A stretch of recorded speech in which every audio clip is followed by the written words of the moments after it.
สนองจอมราชสง่างามพระบำเพ็ญเด่นดำรงร่วมจงรักภูมิพิทักษ์ถิ่นถนอมไว้อย่าให้สิ้นแผ่นดินไทยเด่นดำรงร่วมจงรักภูมิพิทักษ์ถิ่นถนอมไว้อย่าให้สิ้นแผ่นดินไทย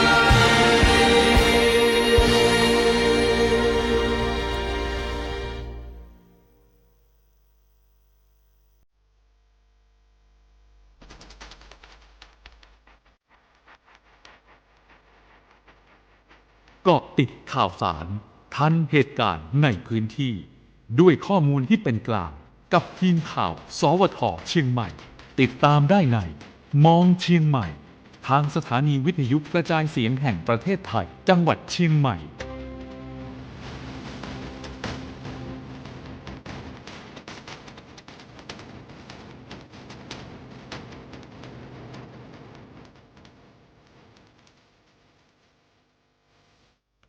สวัสดีค่ะต้อนรับคุณผู้ฟังเข้าสู่รายการมองเชียงใหม่เพราะเชียงใหม่มีเรื่องให้มองมากกว่าที่คิด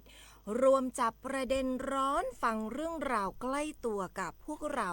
ทีมข่าวสวท.เชียงใหม่ค่ะเราเจอกันแบบนี้เป็นประจำใน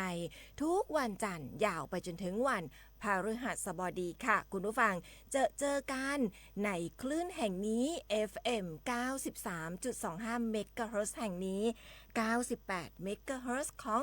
กรมประชาสัมพันธ์และคุณผู้ฟังที่ติดตามพวกเราอีกหนึ่งช่องทางที่สามารถพูดคุยกับพวกเราได้ก็คือผ่านทางแฟนเพจ Facebook สวท.เชียงใหม่ PRD กันด้วยค่ะคุณผู้ฟังวันนี้ยังคงอยู่กับพวกเราทีมข่าวสวท.เชียงใหม่1หนุ่ม1สาวดิฉันพิมลกันเดชะชัยค่ะผมคมสันต์คำวงครับค่ะอย่างตัวแล้วครับวันนี้รู้สึกว่าท้องฟ้ามืดครึ้มนะครับในตัวเมืองเชียงใหม่นะครับวันนี้มาผ่านทางดอยสุเทพก็มองเห็นนะครับดอยสุเทพชัดเจนครับมีสีเขียวนะครับมองเห็นแบบแล้วก็สบายตานะครับหลายๆพื้นที่น่าจะมีฝนตกนะครับเมื่อวานนี้แล้วก็เช้าที่ได้เห็นครึ้มๆเหมือนเมฆต่ำๆลงนะครับเช้านี้น่าอาจจะมีฝนตก นะครับว่าอยากทราบว่าตอนนี้ที่ไหนฝนตกแล้วบ้างนะครับน่าจะมีบางพื้นที่ที่มีฝนตกแล้วนะครับเล่าสู่กันฟังบ้างนะคุณผู้ฟัง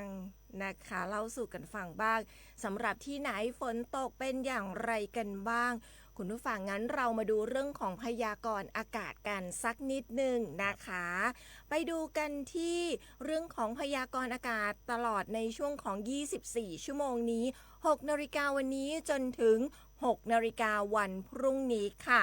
ภาคเหนือมีอากาศร้อนในตอนกลางวันแต่ยังคงมีฝนฟ้าคะนองกับมีลมกระโชกแรงโดยมีฝนตกหนักบางแห่งเนื่องจากมีลมใต้และลมตะวันออกเฉียงใต้พัดนำความชื้นจากอ่าวไทยและทะเลจีนใต้เข้ามาปกคลุมบริเวณประเทศไทยตอนบนขอให้ประชาชนระวังอันตรายจากฝนฟ้าคะนองกับลมกระโชกแรงและฝนตกหนักที่เกิดขึ้นได้บางพื้นที่สำหรับเกษตรกรค่ะควรเสริมความแข็งแรงให้กับไม้ผลและเตรียมการป้องกันความเสียหายที่อาจเกิดขึ้นกับผลผลิตทางการเกษตรและสัตว์เลี้ยงอีกทั้งดูแลรักษาสุขภาพในช่วงที่สภาพอากาศเปลี่ยนแปลงกันด้วยค่ะคุณผู้ฟังเชียงใหม่วันนี้อากาศร้อนในตอนกลางวันค่ะโดยมีฝนฟ้าคะนอง60%ของพื้นที่กับมีลมกระโชกแรงบางแห่งค่ะอุณหภูมิต่ำสุด24องศาเซลเซียสอุณหภูมิสูงสุด35องศาเซลเซียสค่ะมาดูเรื่องของการคาดหมายปริมาณฝนสะสมในพื้นที่จังหวัดเชียงใหม่บ้านเรากันบ้างนะคะวันนี้เนี่ยแบ่งชัดเจนเลยค่ะเป็นขนมชั้นก็ได้นะคะวันนี้2ระดับด้วยกันฝนเล็กน้อยและฝนปานกลางค่ะฝนเล็กน้อยอมก๋อยดอยเต่าฮอดจอมทองแม่แจ่มกัลยาณิวัฒนาแม่วางและดอยหล่อสันป่าตองสันกำแพงสารพีหางดงอำเภอเมืองเชียงใหม่นะคะแล้วก็ สันทรายค่ะและไปต่อกันที่ดอยสะเก็ดและแม่อ่อน นี่เป็นพื้นที่ที่มีฝนตกที่มีการคาดหมายว่าสะสมอยู่ในระดับเล็กน้อยค่ะส่วนฝนปานกลางวันนี้อยู่ในพื้นที่ของอำเภอแม่อายฝางชัยปราการเวียงแหงเชียงดาวพร้าวแม่แตงเสมิงและอำเภอแม่ริมค่ะคุณผู้ฟังแบ่งครึ่งชัดเจนนะพี่เอครึ่งบนครึ่งล่างใช่ค่ะสายเหนือฝนค่อนข้างที่จะเยอะนะครับ ก็ถือว่าเป็นต้นน้ำด้วย เมื่อวานนี้เห็นมีภาพข่าวทางแม่แจ่มนะครับแม่แจ่มในฝนตกเยอะนะครับ แล้วก็เหมือนดินโคลนนะพากิ่งไม้ต้นไม้นะครับมาติดที่สะพานนะครับไม่แน่ใจว่าจุดไหนของอำเภอแม่แจ่มนะครับช่วงนี้ต้องติดตามข้อมูลข่าวสารจากทางราชการอย่างใกล้ชิดนะครับโดยตลอดทั้งสัปดาห์เนี่ยมีฝนนะครับมีฝนเพิ่มขึ้นเมื่อวานนี้ยังคุยกันอยู่เลยว่าวันเสาร์ที่จะถึงนี้ฝนจะเหลือ10%ของพื้นที่แต่ว่าพอมาเป็นวันนี้นะครับตลอดทั้งสัปดาห์เนี่ยมีฝนทุกวันนะครับส่วนมากก็จะอยู่ที่60%ของพื้นที่นะครับโดยเฉพาะวันนี้เช่นกันครับส่วนวันพรุ่งนี้นะครับวันพรุ่งนี้แล้วก็มะรืนนี้เนี่ยฝนลดลงแต่ลดลงก็อยู่ในเกณฑ์40%นะครับของพื้นที่นะครับโดยรวมแล้วตลอดทั้งสัปดาห์มีฝนตกเยอะนะครับ60%นะ40-60%ในพื้นที่นะครับของจังหวัดเชียงใหม่นะครับก็เข้ากับบรรยากาศนะครับวันพืชมงคลนะฮะที่จะมีการจรดพลังคันแรกนาขวัญกันนะครับก็ถือว่าเป็นช่วงฤดูการเพาะปลูกนะครับใกล้เข้ามาถึงแล้วเรื่องของการปลูกนะครับไม่ว่าจะเป็นนาตอนนี้เป็นนาปีนะจะเป็นนาปีไม่ใช่นาปังนะครับเป็นนาปีนะครับซึ่งก็เป็นช่วงฤดูฝนนะครับตอนนี้ก็น่าจะเป็นการทำกล้านะครับทำข้าวกล้าในนานะครับเพื่อเตรียมการเพาะปลูกในช่วงนี้นะครับอันนี้ก็เป็นการพยากรณ์อากาศนะครับประจำวันนี้นะครับของทางด้านศูนย์อุตุนิยมวิทยาภาคเหนือนะครับติดตามข้อมูลข่าวสารจากทางราชการอย่างใกล้ชิดนะครับในช่วงนี้ไม่แน่ใจว่าเช้านี้เนี่ยมีท่านผู้ฟัง เข้ามาทักทายเราหรือยังนะครับเดี๋ยวจะแอบไปดูสักหน่อยหรือว่าใครยังกุ้มกระลุมนะฮะใครยังกุ้มกระลุมอยู่ใครยังแอบฟังพวกเรานะครับยังอยู่ในที่นอนเช้าแล้วอยู่ในที่นอนหรือว่าบางท่านอาจจะขับรถขับรางนะครับอยู่ในเส้นทางที่ช่วงนี้หลายๆท่านมาส่งบุตรหลานกันแล้วมีการเปิดเทอมอย่างที่บอกกันนะครับหลายๆโรงเรียนเริ่มเปิดเทอมนะครับส่วนจะเต็มรูปแบบเต็มแม็กเนี่ยน่าจะเป็นวันที่15นะครับแล้วก็อาทิตย์หน้าตั้งแต่วันจันทร์เป็นต้นไปนะครับรถน่าจะค่อนข้างที่จะแน่นช่วงนี้นะครับการขับรถเมื่อวานนี้ประเดิมวันแรกนี่ก็เห็นมีชนท้ายนะมีชนท้ายกันหลายๆพื้นที่นะครับอาจจะไม่คุ้นชินในช่วงที่ผ่านมาเพราะว่ารถอาจจะไปเยอะแต่ว่าตั้งแต่เมื่อวานเป็นต้นไปที่มีโรงเรียนเปิดเนี่ยรถค่อนข้างที่จะหนาแน่นนะครับทำให้การจราจรติดขัดรวมถึงมีฝนตกในพื้นที่ด้วยนะครับช่วงนี้ต้องตรวจเช็คไม่ว่าจะเป็นเรื่องของคนขับนะครับให้เรียบร้อยมาดูในส่วนของท่านผู้ฟังกันบ้างดีกว่าไปดูท่านผู้ฟังกันหน่อยนะครับสำหรับท่านที่ติดตามรับฟังนะครับรับชมพวกเราผ่านทาง Facebook Fanpage สวทเชียงใหม่ PRD นะครับไปทักทายคุณสิรินันท์นะครับทักทายเข้ามาสวัสดีค่ะดีเจเสียงเพราะค่ะนะครับแล้วก็ส่งสติ๊กเกอร์รูปหัวใจมาให้ด้วยนะห่วงใยมาให้ด้วยคุณพระเครื่องทั่วไทยนะครับส่งบ้องเอิญมานะครับผมดูพี่เอบอกนะครับเป็นการกระจายข่าวนะครับน้องต้นน้ำปรมินทร์นะครับส่งสติ๊กเกอร์รูปหัวใจมาให้นะครับคุณฉอฉลาดนะครับสวัสดีตอนเช้าครับพี่ๆทั้งสองเสียงพี่ดีเจเบามากดังหรือยัง เดี๋ยวสักครู่นะคะเดี๋ยวปรับขึ้นให้นะครับอันนี้พูดผมอยู่ใกล้ไมค์ที่สุดละ คุณฉอฉลาดก็ส่งสติ๊กเกอร์รูปหัวใจมาให้ด้วยนะครับช่วงนี้น่าจะมีเรื่องของฝนฟ้าคะนองนะครับคุณฉอฉลาดก็ส่งสติ๊กเกอร์เหมือนรูปฟ้าผ่ามาให้ด้วยนะครับคุณป้าพันนีครับมาแล้วนะครับสายดอยสะเก็ดนะครับวันนี้ฝนเล็กน้อยนะดอยสะเก็ดป้าพันนีทักทายมาวันนี้หนุ่มสาวนาปัดวันนี้ดูแปลกเจ้าฝนตกหล่นมาบ่าเหมือนกู้เตื้อแสดงว่าทาง ดอยสะเก็ดไม่แน่ใจว่าจะตกมากตกน้อย นะคุณชอฉลาดบอกว่ากำลังไปต่อกันที่เสียงพี่ดีเจเสียงพี่ดีเจผู้ชายเบามากครับนะฮะเมื่อ3 นาทีที่ผ่านมาตอนนี้น่าจะดังเลยไหมครับท่านผู้ฟังที่รับฟังเราอยู่นะครับผ่านทาง Facebook Fanpage สวทเชียงใหม่พีอาร์ดีนะครับตอนนี้เสียงผมดังขึ้นหรือยังเอ่ยนะครับช่วยบอกเราหน่อยนะครับ ค่ะ คุณสุภชัยครับทักทายสวัสดีครับสุขสันต์วันอังคารครับทีมข่าวสวทเชียงใหม่ตอนนี้นะครับที่ดอนเมืองกรุงเทพอากาศครึ้มฟ้าครึ้มฝนครับน่าจะเหมือนเชียงใหม่เลยนะครับแล้วก็ส่งสติกเกอร์รูปหัวใจมาให้ด้วยคุณพงศักดิ์ทักทายมาครับสวัสดีครับ2 คนเสียงดีนะครับตอนนี้ยังมีแค่นี้นะครับเดี๋ยวกลับมาทักทายกันอีกสักรอบหนึ่งนะครับ ค่ะ วันนี้ขออนุญาตนิดนึงนะคะวันนี้หน้าปัดของแฟนเพจ Facebook แปลกๆดิฉันพยายามจะแก้ไขแล้วแก้ไขไม่ได้ ขออนุญาตวันนี้ขอเป็นหน้าปกเรา หน้าปกเรา แล้วกันนะคะ ถึงว่าเปานีเซลมาบอกว่าวันนี้หน้าปัดแปลก คือดิฉันพยายามแล้วดิฉัน ๆม พ อง ยายาม มองภาพ แล้ว นิ่งเราไปก่อนใช่ไหมฮะ ใช่ค่ะมองภาพนิ่งเรา2 คนไปก่อนนะคะ คุณผู้ฟังวันนี้ขออนุญาตนิดนึงดิฉันพยายามแก้ไขแล้วก็เผอิญว่าชื่อทับกันอยู่ดิฉันพยายามจะลบชื่อเราไม่สามารถลบได้จริงๆก็เลยตัดกลับมา ขุกขักนิดนึง ขลุกขลักนิดนึงนะคะวันนี้ขออนุญาตแล้วกัน แต่ว่ายังไงก็ยังได้ยินเสียงพวกเราเนาะอยู่เป็นเพื่อนกันก่อน ยังอยู่ด้วยกันยังอยู่ด้วยกัน อยู่เป็นเพื่อนกันก่อน ครับ ว่าที่ไหนเป็นอย่างไรเล่าสู่กันฟังได้ค่ะคุณผู้ฟัง มาดูเรื่องของค่าคุณภาพอากาศกันสักนิดนึงค่ะคุณผู้ฟัง ก็ค่าพยากรณ์อากาศนะคะก็อย่างที่บอกกันวันนี้มีเรื่องของฝน พอมีเรื่องของฝนปุ๊บค่าคุณภาพอากาศวันนี้ฟ้ายังฟ้าอยู่เลยค่ะคุณผู้ฟังต้องบอกแบบนี้นะคะ ฟ้ายังฟ้าอยู่มากๆเลยนะคะแล้วก็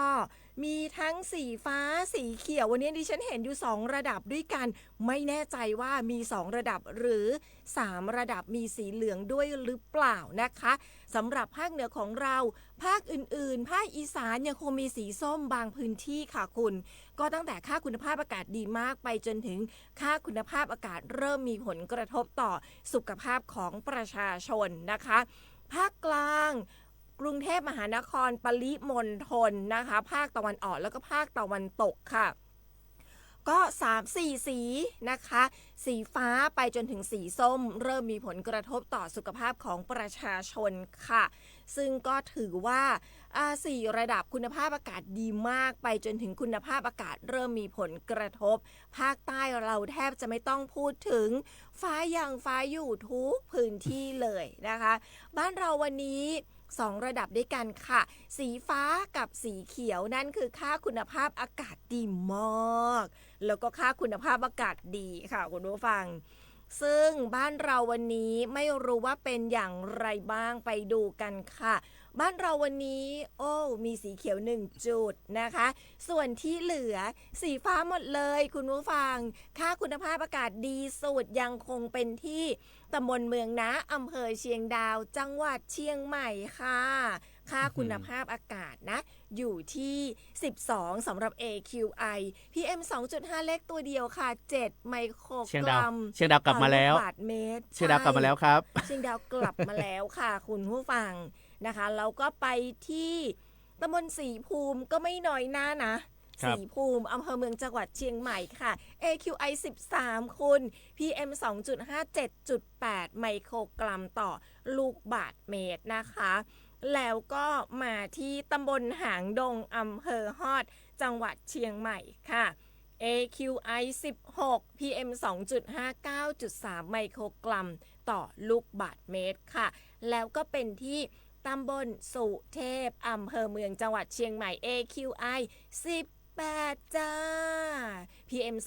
2.5 10.5 ไมโครกรัมต่อลูกบาศก์เมตรเช่นเดียวกับตำบลช่างเครื่องอำเภอแม่แจ่มจังหวัดเชียงใหม่กลับมาแล้วเช่นเดียวกัน AQI 18 ค่ะ PM 2.5 10.9 ไมโครกรัมต่อลูกบาศก์เมตรค่าคุณภาพอากาศสูงที่สุดวันนี้อยู่ที่ตำบลช้างเผือกอำเภอเมืองจังหวัดเชียงใหม่ AQI 31 ค่ะ PM 2.5 17.1 ไมโครกรัมต่อลูกบาศก์เมตรค่ะคุณผู้ฟัง แสดงว่าดีที่สุดอยู่ที่เชียงดาว เมืองนะ เชียงดาวนะครับ คุณ เชียงดาวกลับมาแล้วนะครับหลังจากที่เราไป เยี่ยมเยือนมา อุ๊ยฉันนี่แอบยิ้มแบบยิ้มหวาน ครับ ๆเลยจริง ๆ เลยนะคุณนะคะคุณผู้ เชียง ฟั ดาวอย่างน้อยเชียงดาวกลับมาแล้วครับ แล้วก็กลับมาทุกพื้นที่แล้วก็เป็นสีฟ้าเนาะเป็นสีฟ้าทั้งทุกพื้นที่เลยนะครับ ก็ถือว่าเข้าสู่อากาศบรรยากาศการท่องเที่ยวนะครับ เป็นช่วงกรีนซีซั่นละกันพี่เอ๋ช่วงนี้นะครับมองไปทางไหนก็เขียวไปหมดนะครับ เหมาะสำหรับการมาพักผ่อนบอกเลยนะ ถ้าใครมาเที่ยวเชียงใหม่ช่วงนี้เนี่ยบรรยากาศพักผ่อนไปอยู่ในโซนที่อาจจะไม่มีสัญญาณโทรศัพท์นะพักผ่อนเต็มที่พี่เอ๋นอนฟังเสียงฝน ค่ะ ถ้าคิดถึงเนี่ยผมนึกถึงนู่นเลยป่าปงเปียง โอ้คุณคิดเหมือนดิฉันเลยนะคะคุณผู้ฟังแจ้งกลับมาแล้วนะคะ ครับ ว่าคุณสุภชัยแจ้งกลับมาว่าเสียงดังแล้วครับนะคะ ครับผม คุณชอฉลาด ขอ บบ อกว่า คุณมากครับ กลับมาเสียงชัดเจนนะครับพี่ๆทั้งสองขอบพระคุณ ขอบพระคุณ มาก ครับ ๆค่ะสำหรับการแจ้งเตือนแต่ว่าตอนนี้ดิฉันยังไม่สามารถจะปรับหน้าจอให้คุณป้าพันนี้ได้นะขออนุญาตจริงๆ ป้าพอดี วัน มา นี้ แซวแล้วใช่ไหม ใช่ดิฉันพยายามแล้วค่ะคุณผู้ฟังดิฉันไม่สามารถจริงๆ ก็เลยคนนี้ขอเป็นเห็นภาพนิ่งๆเราสองคน แล้วก็ฟังเสียงไปก่อนนะคะ เดี๋ยวพรุ่งนี้ไม่ได้เจอกันนะกลับมา พรุ่ง อี นี้ กที วัน กลั พ บ รุ่ง มาอีกทีวันพฤหัส ก็พรุ่งนี้ติดตามการ ถ่ายทอด ถ่ายทอดสด ใช่ ถ่ายทอดสดด้วยนะครับ พิธีจรดพระนางคันแรกนาขวัญพรุ่งนี้เป็นวันหยุดของใครหลายๆ คนอีก1 วันดิฉันลืมไปเลยนะเนี่ยคุณ ก็จะบอกว่าเดี๋ยวไปเจอกันพรุ่งนี้เราต้องเจอกันวันพฤหัสบดีนะคะพรุ่งนี้จะไม่เจอเรา2 คน1 วันอย่าลืมคิดถึงเรานะ แต่ว่าพรุ่งนี้มีถ่ายทอดเสียงแล้วก็ถ่ายทอดสดสำหรับพิธีจรดพระนางคันแรกนาขวัญหลังจากเคารพธงชาติค่ะเพราะฉะนั้น ครับ เราเจอกันนะเจ้า สัปดาห์นี้เจอกัน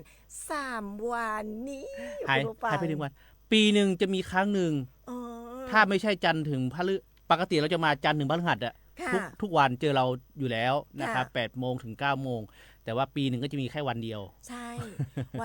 วันนี้แหละค่ะ วันพืชมงคล วันพืชมงคล เนี่ยถ้า นะค ไม่ รับ ตรงวันศุกร์ไม่ตรงวันอื่นก็จะเจอเราแบบนี้แหละ ครับ อ่ะงั้นช่วงนี้เราไปติดตามในส่วนของช่วงสิ่งดีๆ จาก PA กันก่อนนะ คุณผู้ฟังสำหรับเช้าวันนี้ค่ะ ช่วงสิ่งดีๆจาก PEA สำหรับสิ่งดีๆจาก PA วันนี้นะครับ PA มีความห่วงใยพี่น้องประชาชนนะครับ ช่วงนี้หลายพื้นที่มีฝนตกนะครับ จะบอกว่าฝนมาน้ำมานะครับอยู่อย่างไรให้ปลอดภัยในช่วงฤดูฝนนะครับ อันนี้จะเป็นช่วงที่เขาเรียกว่าเตรียมความพร้อมนะครับ ก่อนที่จะมีน้ำท่วมนะครับ ซึ่งเราก็จะมีการเตรียมความพร้อมนะครับอยู่4 หรือ 5 อย่างด้วยกันก็คือ1นะครับในการตรวจเช็คสายไฟปลั๊กไฟให้อยู่ในสภาพปลอดภัยนะครับ2ก็คือย้ายเครื่องใช้ไฟฟ้าขึ้นที่สูงให้พ้นจากระดับน้ำนะครับที่บอกว่ายกของขึ้นที่สูงนะครับได้ฟังอยู่เป็นประจำนะครับ3ก็คือการสับคัทเอาท์หรือว่าเบรกเกอร์นะครับสับเบรกเกอร์ลงนะครับในช่วงที่น้ำท่วมอาจจะถ้าบ้านไหนนะครับที่มีเบรกเกอร์อยู่2 ชั้นไม่ว่าจะเป็นชั้นล่างหรือชั้นบนก็ถ้าบรรท่วมชั้นล่างก็สับเบรกเกอร์ชั้นล่างหรือถ้าเป็นชั้นเดียวก็สับเบรกเกอร์ลงนะครับเพื่อความปลอดภัย 4นะครับก็คือหลีกเลี่ยงการใช้ปลั๊กพ่วงนะครับในพื้นที่ที่น้ำท่วมขังและสุดท้ายครับตรวจเช็คตู้เบรกเกอร์ให้พร้อมเพื่อลดความเสี่ยงจากไฟรั่วไฟช็อตหากพบเห็นนะครับระบบไฟฟ้าขัดข้องหรือเสาไฟสายไฟล้มสายไฟขาดนะครับโทรได้ที่1129 PA Contact Center ได้ตลอด24 ชั่วโมงครับอันนี้ช่วงนี้นะครับทางด้านการไฟฟ้าส่วนภูมิภาคก็นี่แหละฮะส่งความห่วงใยเพราะว่าช่วงนี้ก็ถือว่าเป็นช่วงที่อาจจะเป็นช่วงต้นฤดูฝนนะครับแต่ว่ายังไม่มีการประกาศเข้าสู่ฤดูฝนอย่างเป็นทางการนะครับอันนี้ก็ PA มาส่งความห่วงใยนะครับเป็นข่าวสารดีๆจาก PEA ครับเพราะว่าช่วงนี้เข้าสู่ฤดูฝนอย่างเป็นทางการเนาะคุณเนาะ ใช่ครับหรือยังไม่ได้ประกาศว่าเป็นทางการก็คือ แต่ว่า ถ้าในความรู้สึกเราก็คือพอเปิดเทอมฝนตกเข้าฤดูฝนละ ใช่เข้าฤดูฝนแล้วนะคะคุณผู้ฟัง แจ๊ะแม่แม่นะ โอ้ยแล้วก็ช่วงนี้นะคุณเราก็จะรู้ว่านอกจากแจ๊ะแม่แล้วนะคุณก็จะเป็นช่วงที่มีเรื่องของงาน ใส่ งาน ขันดอก งานแน่นๆพี่เอ๋นอกจากใส่ขันดอกเราจะมีการเตลขึ้นดอย แม่น นะครับเดือนนี้ถ้าเป็นงานใหญ่ๆของเชียงใหม่นะครับถือว่าเ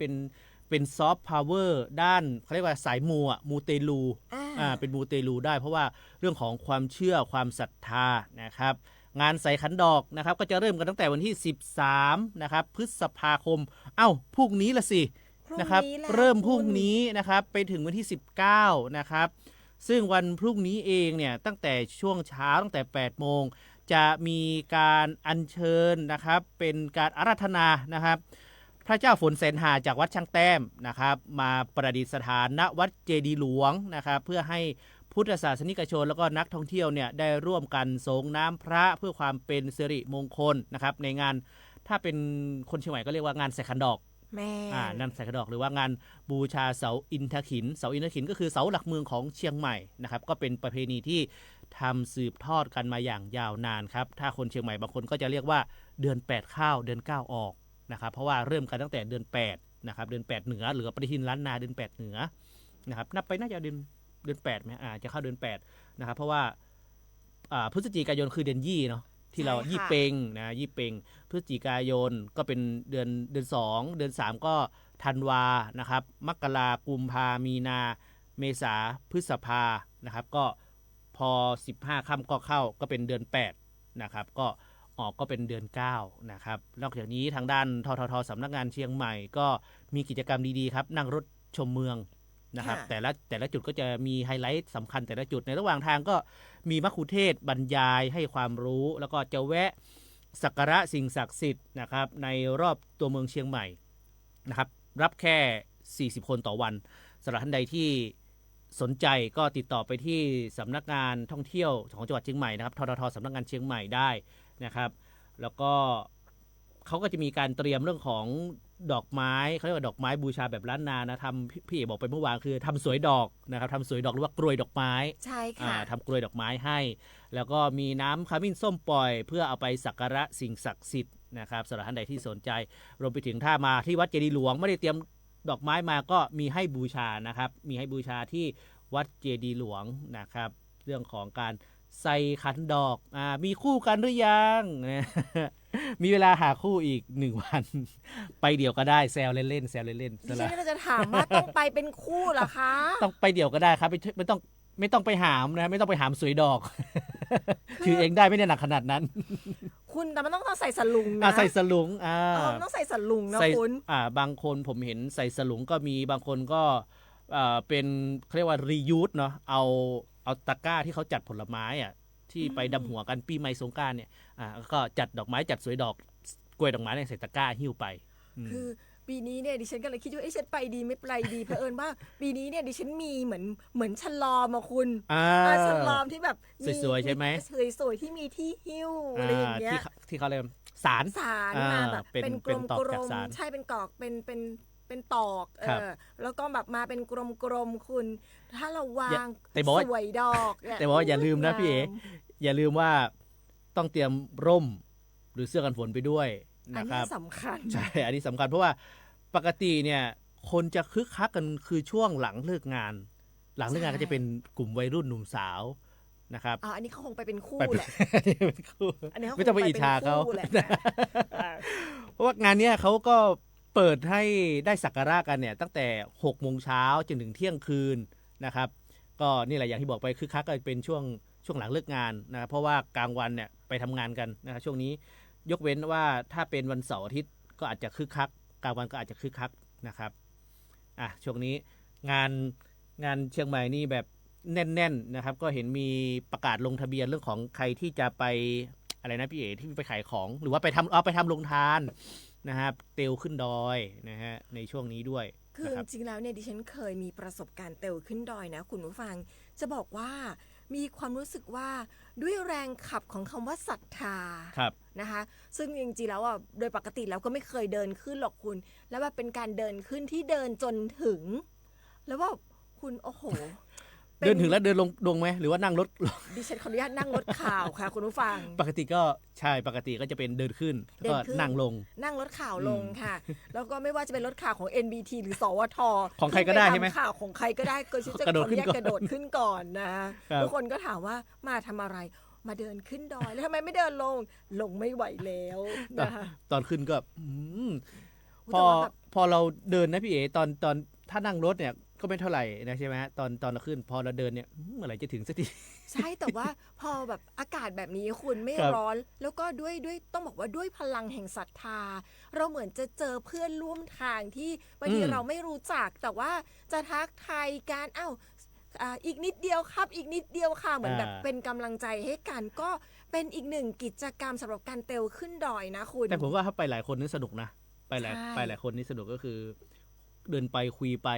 นะครับในระหว่างทาง แป๊บเดียวถึง แป๊บเดียวก็ถึงใช่ แป๊บเดียวถึงนะคะ โดยเฉพาะ ณ คน ผู้ฟัง มีคู่พี่เอเชื่อผมสิ โอ๊ย อยากให้เดินนานๆอ่ะ โอ๊ยดิฉันเริ่มคุยกับคุณแล้วไปดูนี่ดีกว่าคุณผู้ฟังเพราะเขาก็จะพาดิฉันไปเป็นคู่ทุกทีเลยนะคะคุณผู้ฟังมาดูนี้กันต่อดีกว่า3 นาทีกับอัยการแผ่นดินค่ะวันนี้เนี่ยจะเป็นเรื่องของการประนีประนอมข้อพิพาทนะคะงั้นช่วงนี้เราไปติดตาม3 นาทีกับอัยการแผ่นดินกันก่อนค่ะ3 นาทีกับอัยการแผ่นดิน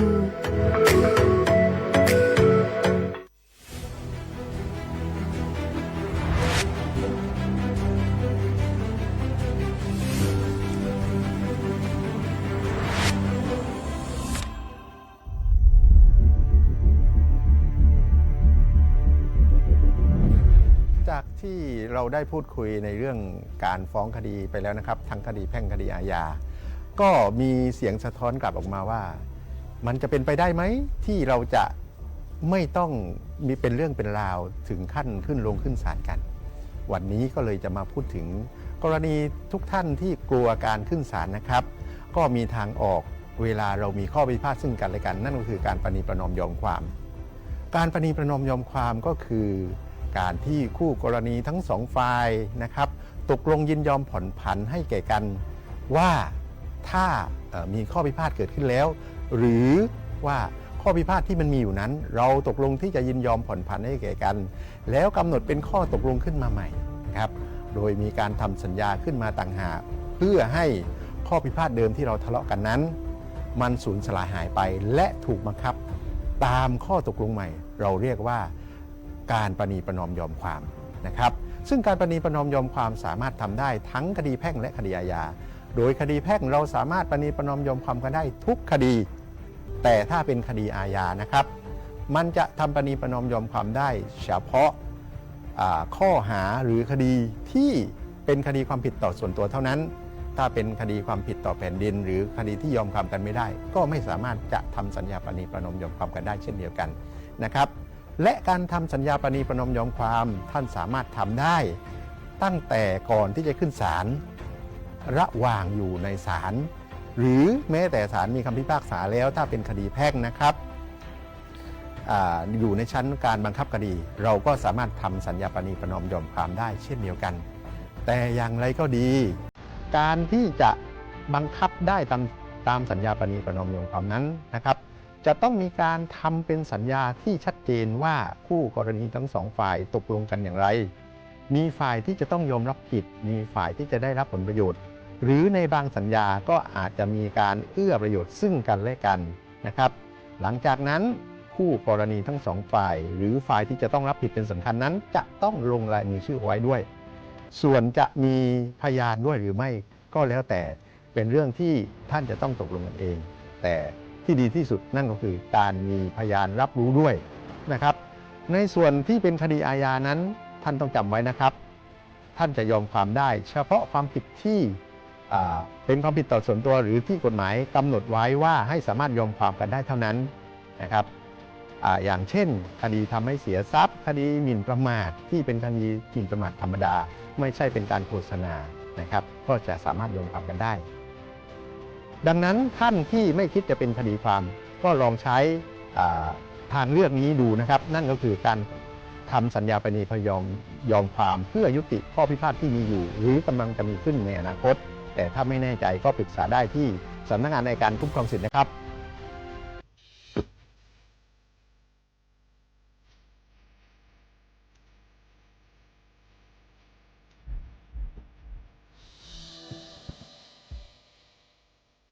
1157 ค่ะ คุณผู้ฟังสามารถสอบถามข้อมูลเพิ่มเติมกันได้นะคะสำหรับในส่วนของสำนักงานอัยการคุ้มครองสิทธิ์ค่ะ ถ้าไม่สามารถไปป๊ะหน้าท่านอัยการได้ เราก็โทรไป 1157 ค่ะคุณผู้ฟังนะคะ ก็เป็นอีกหนึ่งเรื่องราวดีๆ เรื่องของการประนีประนอมข้อพิพาทนะคะ เราไปต่อด้วย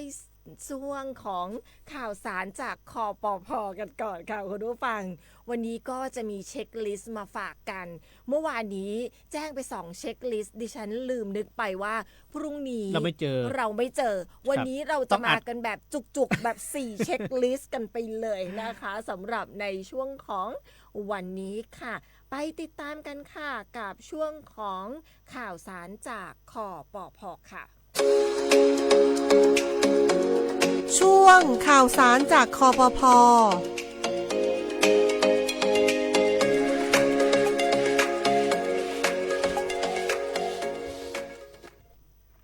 ข่าวสารจากคปภ.วันนี้นะคะคุณผู้ฟัง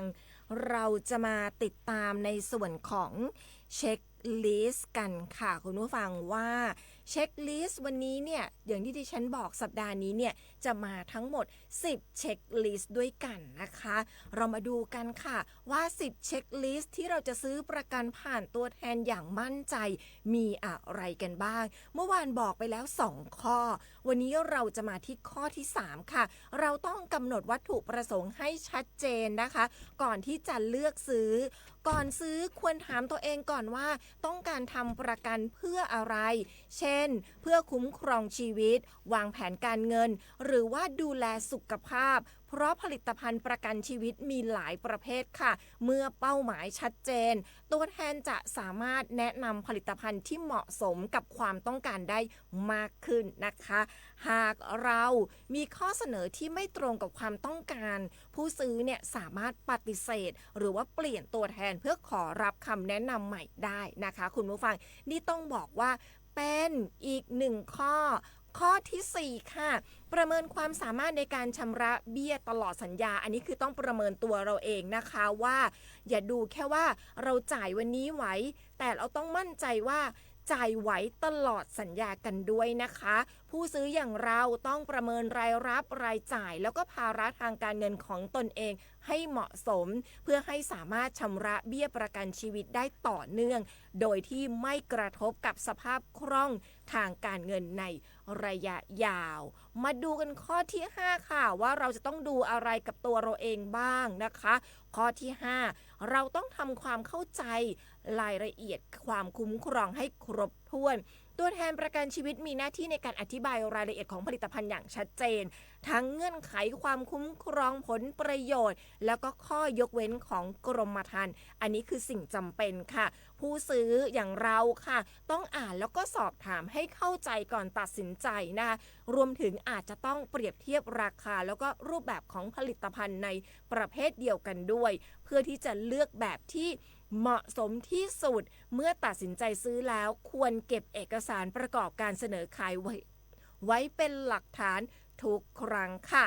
และข้อที่6นะคะวันนี้ถึงข้อที่6พอเดี๋ยววันพฤหัสจะกลับมาอีก4ข้อค่ะคุณผู้ฟังข้อที่6นะคะเราจะต้องกรอกข้อมูลใบคำขอเอาประกันภัยให้ถูกต้องครบถ้วนและเป็นความจริงผู้ซื้อควรกรอกข้อมูลในใบคำขอเอาประกันด้วยตัวเองนะคะหรืออย่างน้อยต้องตรวจสอบความถูกต้องก่อนลงลายมือชื่อโดยต้องให้ข้อมูลที่เป็นจริงครบถ้วนไม่ปกปิดข้อเท็จจริงหรือให้ข้อมูลเท็จเพราะอาจส่งผลให้บริษัทประกันชีวิตเนี่ยนะคะปฏิเสธรับประกันภัยยกเลิกสัญญาหรือปฏิเสธการจ่ายค่าสินไหมทดแทนได้นะคะคุณผู้ฟังนะคะก็ถือว่านี่ก็เป็น6เช็คลิสต์ค่ะสำหรับเรื่องของในส่วนของการซื้อประกันค่ะก็โอยกลับมาแล้วนะครับขอบคุณค คุณโรตี ด้วยได้เห็นบ้างแล้วเอา หน้าอาจจะแปลกหน้าอาจจะแปลกไปนิด นั่ นึ น ง สิ ไม่เป็นไรนะคะดิฉันก็พยายามมากนะวันนี้คุณผู้ฟัง ได้เห็นเราในช่วงท้ายแล้วไง ได้เห็นเราสักนิดนึ ช่ ง วงท้าย นะนะคะก็6ข้อสำหรับเรื่องของประกันภัย เดี๋ยวพรุ่งนี้ดิฉันมาฝากอีกวันพรุ่งนี้อีกละวันพฤหัสดิฉันมาฝากอีก4ข้อแล้วกันนะคุณผู้ฟัง ไปตามอีก จริงๆแล้วต้อง จะได้ครบ10ใช่ไหม ใช่คือจริงๆแล้วเนี่ยเราต้องตัดสินใจนะคุณผู้ฟังจริงๆแล้วบางทีหลายๆท่านก็บอกว่าประกันภัยต้องอ่านเยอะแต่อยากให้อ่านอ่ะจริงๆอยากให้อ่านว่าทั้งหมดของข้อกำหนดเขายกเว้นอะไรบ้างเนี่ยเป็นสิ่งจำเป็นนะคุณผู้ฟังว่าเขายกเว้นที่จะไม่รับประกันในตัวไหนบ้างนี่คือหนึ่งเรื่องที่จะทำให้เราตัดสินใจได้และอย่างที่สำคัญก็คืออย่างที่บอกว่าอย่าคิดว่าจ่ายวันนี้ไหวต้องคิดว่าตลอดทั้งสัญญาจ่ายไหวหรือเปล่า ครับ อันนี้เป็นสิ่งจำเป็นค่ะ ขอบคุณนะคะวันนี้ก็เห็นเราละ เห็นแล้วช่วงท้าย เรายังคงปากแดงนะคะไม่งั้นเราจะไม่มีแรงเดินมา นึกว่าจะไม่ได้เห็นสาวปากแดงแล้วไง ทิ้งท้ายแล้วล่ะข่าวสารกันคุณ ตอนแรกว่าจะไปเรื่องของยาเสพติดไม่น่าจะทันละนะเอาเป็นเรื่องนี้ดีกว่านะครับเรื่องของพลังงานนะครับตอนนี้น้ำมันดีเซล B20 เนี่ยมีบริการที่จังหวัดเชียงใหม่แล้วนะครับน้ำมันดีเซล B20 เนี่ยมีล่าสุดเนี่ยทางด้านนางสายทานประสงค์ความดีนะครับแล้วก็ท่านเป็นพลังงานจังหวัดเชียงใหม่นะครับนำคณะลงตรวจนะครับคุณภาพน้ำมันเชื้อเพลิงทุกชนิดนะครับที่สถานีบริการน้ำมันบางจากสาขาสารพีอำเภอสารพีจังหวัดเชียงใหม่นะครับซึ่งจากผลตรวจก็คือกลุ่มน้ำมันทุกชนิดเนี่ยอยู่ในเกณฑ์มาตรฐานของกระทรวงพลังงานนะครับนอกจากนี้ตอนนี้เนี่ยมีที่สถานีนี้นะครับมีบริการน้ำมันนะครับดีเซล B20 แล้วนะครับซึ่งก็อยากให้ผู้ประกอบการนะครับที่มีรถบรรทุกรวมถึงพี่น้องประชาชนที่สามารถเติมน้ำมันดีเซล B20 ได้เนี่ยหันมาเติมน้ำมันดีเซล B20 นะครับซึ่งเป็นทางเลือกในการลดค่าใช้จ่ายได้มากถึง7 บาทต่อลิตรนะครับก็จะอยู่ที่ตอนนี้ดีเซลอยู่ที่40 บาทถ้าลดไป7 บาทก็เลย33 บาทต่อลิตรนะครับก็อีกอย่างนึงคือช่วยลดปัญหาเรื่องของฝุ่นละออง PM 2.5 จากยานพาหนะอีกด้วยสามารถที่จะไปตรวจเช็คได้ว่ารถท่านสามารถเติมน้ำมัน B20 ได้ไหมนะครับได้ทางเพจนะครับสปท.เชียงใหม่ PRD หรือว่าเว็บไซต์ของสปท.เชียงใหม่ได้นะครับว่ารถท่านอยู่รุ่นไหนปีไหนเติมได้ไหมนะครับอันนี้สั้นสั้นๆนะ8:56 นาทีเรากลับมาทักคุณผู้ฟังสักนิดหนึ่งได้ไหมนะคะดิฉันเห็น มีเพิ่มเติมไหมฮะ ท้ายๆดิฉันเห็นคุณวารินนะคะสวัสดีวันสีชมพูค่ะขอให้มีความสุขสดชื่นตลอดทั้งวันนะคะวันนี้ที่หมู่บ้านอากาศครึ้มค่ะนะคะส่งสติกเกอร์รูปหัวใจด้วยนะคะคุณสมชายบอกว่าสวัสดีดีเจสาวสวยหนุ่มหล่อเสียงดีตะค่ำอำเภอเถินจังหวัดลำปางฝนตกหนักขนาดตะค่ำนี่คือตะวาเมื่อค่ำเหรอครับตะค่ำ เขาใช่ เอาไปสับใหม่คุณสิทธิชัยบอกว่าที่สันทรายเย็นชุ่มฉ่ำครับนะคะแล้วก็คุณสมชายส่งสติกเกอร์รูปหัวใจเป็นกำลังใจให้เราเช่นเดียวคุณชอฉลาดส่งสติกเกอร์รูปหัวใจนะคะแล้วก็ทางด้านคุณชอฉลาดแล้วก็คุณสุภชัยบอกว่าจะแจ้งเรื่องของเสียงเรานะคะคุณสุคนบอกว่าสวัสดีเจ้าสันปะตองอากาศเคลิ้มฝนเจ้าคุณทวัชชัยบอกว่าสวัสดียามเช้าค่ะสำหรับคุณทวัชชัยนะคะทักทายเรามาส่งสติกเกอร์มาให้เราด้วยนะคะสติกเกอร์ร้องไห้อาจจะไม่เห็นหน้าเราวันนี้ แต่เห็นแล้วนะคะตอนนี้นะคะคุณนฤมลค่ะบอกว่าสวัสดีเจ้าจอมทองเย็นแล้วเจ้าฝนลงแล้วเจ้า2 คนเสียงชัดเจนดีเจ้าขอบพระคุณค่ะคุณสาธรบอกว่าตอนนี้ยังอยู่ที่นนทบุรีบอกฝนไม่ตกอุณหภูมิ28 องศา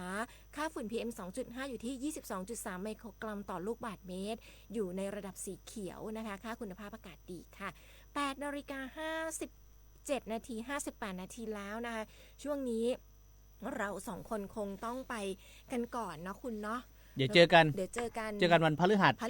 ครับพรุ่งนี้ไม่เจอเรา1 วันนะพรุ่งนี้ไปติดตามเรื่องของการถ่ายทอดเสียงพิธีจรดพระนางคันแรกนาขวัญนะคะก็ไปดูกันว่าพระโคจะกินอะไรใช่ปีนี้พระโคจะกินอะไรเนาะเป็นการทำนายนะครับว่าเรื่องของการเพาะปลูกใช่ครับนะคะดูกันว่าพรุ่งนี้พระโคจะกินอะไรเดี๋ยววันพฤหัสมาคุยกันใหม่นะคะเดี๋ยวก็ วันนี้เราสองคนไปก่อนแล้วกันเนาะ ครับ นะคะอ่ะเราสองคนไปก่อนเดี๋ยวกลับมาเจอกันในวันจันทร์วันจันทร์อะไรเห็นไหมคุณวันพ วัน ฤ พฤหัส นี่วันนี้ที่ฉันมาด้วยอะไรนี่ อยู่แค่1 วันเอง หยุด1 วันจะไปจะวันจันทร์ละอ่ะเดี๋ยวเจอกันวันพฤหัสค่ะคุณผู้ฟังวันนี้ไปก่อนสวัสดีค่ะ สวัสดีครับ